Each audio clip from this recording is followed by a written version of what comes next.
The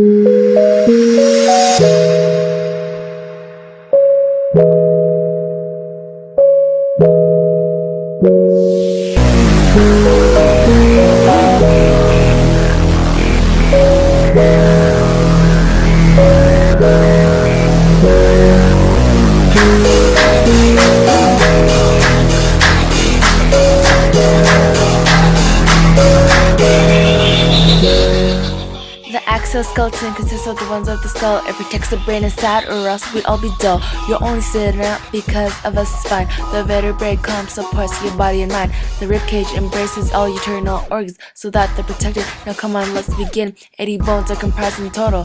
Yeah, but for now the 22 and the cranium will be our focal. In the skull there are 8 cranial bones that can be found. Growing up since your baby days together, your bones bound. The front of your head has what's called a frontal bone. On the sides beside your eyes, the 2 temporal bones. Above them, a bit far back, are your parietal bones. They make a roof for your sides so they're not alone. The back of your head would look totally ridiculous without the occipital bone attached to the back of it. It supports the head. No bones at the base of the skull. It's behind the eye socket, and between the 2 eye sockets is your ethmoid bone. Yeah.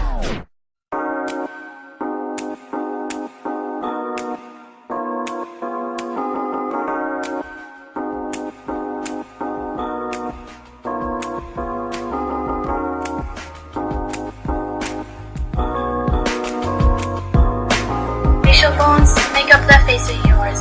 I bet you don't know what makes it up, so let's take some tours. There are 14 facial bones up there, providing organs for seeing, smelling, and hearing some care. They give the face of yours the mechanical framework, protecting your face's every network. The higher in the neck, under the tongue, attached by ligaments supported by the tongue. Behind and lateral to the nasal bone is lacrimal, containing foramina for the ducts that carry out your tears to be there when you're sad. All of these years. The mandible forms the chin sides of your face. It's where your lower teeth are placed. It's the only movable bone in the face, meant to be used for all your food after it's been chewed. The upper jaw is the maxilla where your upper teeth are. Right above the mandible, they're not very far. The nasal bone forms the roof and the bridge of the nose. The other sides are terminators, which form the sides of the nasal cavity to help you smell something nice or funny. The palatine is the bottom of the nasal cavity and the roof of the mouth. A thin, roughly triangular plate of the bone, part of the nasal septum divides, is a vomer made to separate the nasal cavity into the right and left sides. The last one, the second one, referred to the cheekbone, articulates with the frontal maxilla and sphenoid in the temporal bone.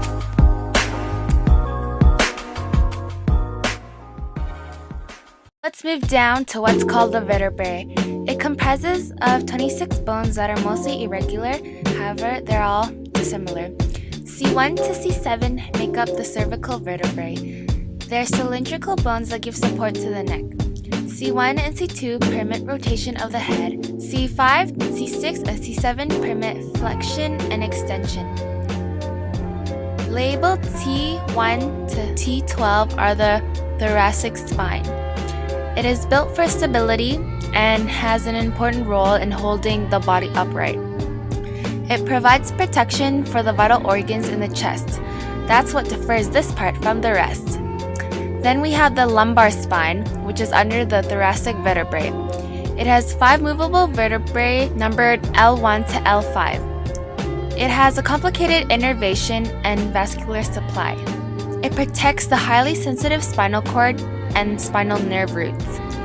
It is designed to be incredibly strong. At the same time, it is highly flexible, providing for mobility in many different planes. That includes flexion, extension, side bending, and rotation. Below the lumbar, we have the sacrum. The sacrum is a triangular-shaped bone that consists of 5 segments that are fused together as you grow. It's inserted like a wedge between the 2 hip bones. Its upper part connects with the last lumbar vertebra. Commonly referred to as the tailbone, it is scientifically known as the coccyx. It's attached to the sacrum, and at birth there were 4, but as you matured they fused into 1.